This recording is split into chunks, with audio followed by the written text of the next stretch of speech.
Pawan Singh, Pawan Singh, Pawan Singh, TV से लेकर अखबार तक जहां नजर डालो बस एक ही नाम नजर आता है। कभी भाजपा से चुनाव लड़ने की बात को लेकर, तो कभी अपनी ही पत्नी को लेकर, तो कभी किसी न किसी एक्ट्रेस के साथ बदसलूकी को लेकर उनका नाम सुर्खियों में आ ही जाता है। और अब तो एक नया बवाल। 10 दिन पहले ही पवन सिंह बीजेपी दिग्गजों के साथ तस्वीर साझा करते दिखाई पड़े थे, जिसके बाद अटकलों का बाजार गर्म हो गया था कि अब पवन सिंह बिहार से चुनाव लड़ेंगे। पर चंद दिनों के बाद ही सब टाएं टाएं फिस। पवन सिंह ने खुद अब क्लियर कर दिया है कि वो चुनाव नहीं लड़ने वाले।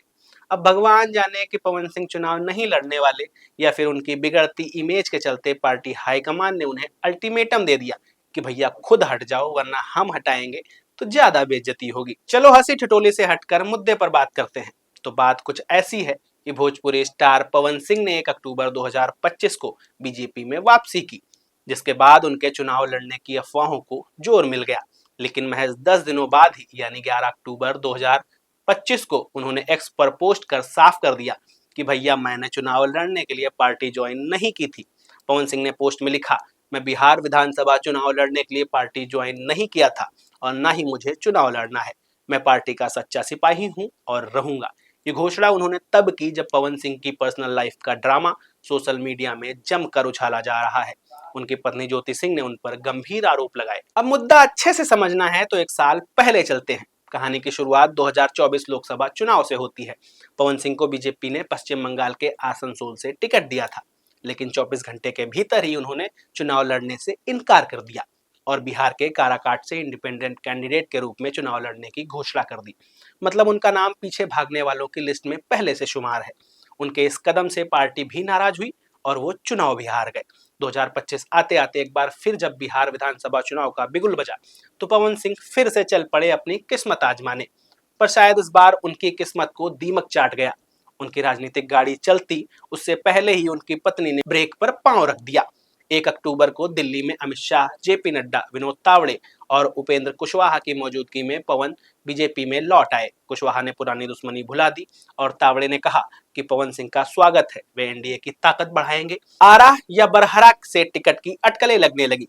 बीजेपी को उम्मीद थी कि पवन के राजपूत वोट बैंक से शाहबाद क्षेत्र में वापसी होगी, जहां 2020 में एनडीए सिर्फ 2 सीटें जीत पाई थी।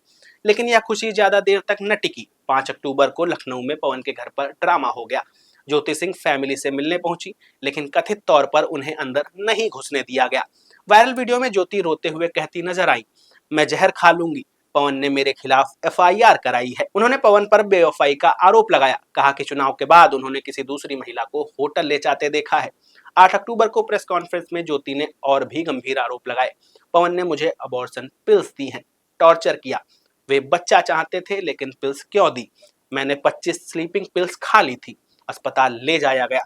यह मामला सालों पुराना है। पवन की पहली पत्नी नीलम सिंह ने 2015 में आत्महत्या कर ली थी, जिसके बाद 2018 में ज्योति से शादी हुई। तलाक का केस कोर्ट में चल रहा है। ज्योति ने 2021 में ही घरेलू हिंसा के आरोप लगाए थे। इस ड्रामे के बीच 8 अक्टूबर को पवन को हवाई कैटेगरी सिक्योरिटी मिली, जिसने चुनावी माहौल को और गर्म कर दिया। अब आता है ताजा ट्विस्ट। 10 अक्टूबर को ज्योति पटना पहुंची और जनसुराज के चीफ प्रशांत किशोर से मिली। अटकलें लगी कि वे टिकट मांगने गई हैं, लेकिन ज्योति ने क्लियर किया, मैं टिकट या चुनाव की बात करने नहीं आई। मेरा मकसद है कि बिहार की कोई और औरत ये अन्याय न झेले। मैंने झेला है। दबे कुचले महिलाओं की आवाज बनना चाहती हूँ। प्रशांत किशोर ने कहा, ज्योति एक बिहारी महिला के तौर पर आई हैं। चुनाव या टिकट का कोई जिक्र नहीं हुआ। वे गंभीर अन्याय का शिकार हैं। जनसुराज उनकी सेफ्टी और डेमोक्रेटिक राइट्स के साथ खड़ा है, लेकिन फैमिली मामलों में दखल नहीं देंगे। कानून के दायरे में लड़े। पवन सिंह मेरे दोस्त हैं, उनकी फैमिली इश्यू पर कमेंट नहीं करूंगा। यह मीटिंग जनसुराज के 51 कैंडिडेट लिस्ट रिलीज के ठीक एक दिन बाद हुई और फिर 11 अक्टूबर का धमाका। पवन सिंह ने एक्स पर पोस्ट किया कि वे चुनाव नहीं लड़ेंगे।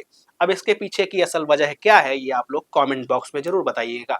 इसके पीछे पत्नी विवाद है या फिर पार्टी ने इमेज खराब होने के कारण उन्हें खुद रोक दिया, या फिर पवन सिंह ने खुद पिछली बार की तरह बीजेपी को धोखा दे दिया। राजनीतिक विशेषज्ञों का मानना है कि यह स्ट्रेटजी है लास्ट मिनट नामांकन करने की, लेकिन फैक्ट ये है कि अब पवन स्टार कैंपेनर बनकर एनडीए की मदद करेंगे। बिहार चुनाव नवंबर में है और यह ड्रामा वोटर्स को कैसे प्रभावित करेगा यह देखना दिलचस्प होगा। क्या ज्योति की आवाज महिलाओं के लिए नई शुरुआत बनेगी या पवन का कदम बीजेपी को बूस्ट देगा, इस समय ही बताएगा। आपकी इस पर क्या राय है, हमें कमेंट बॉक्स में जरूर बताइएगा। सबसे तेज और भरोसेमंद, अभी डाउनलोड करें दैनिक भास्कर डिजिटल।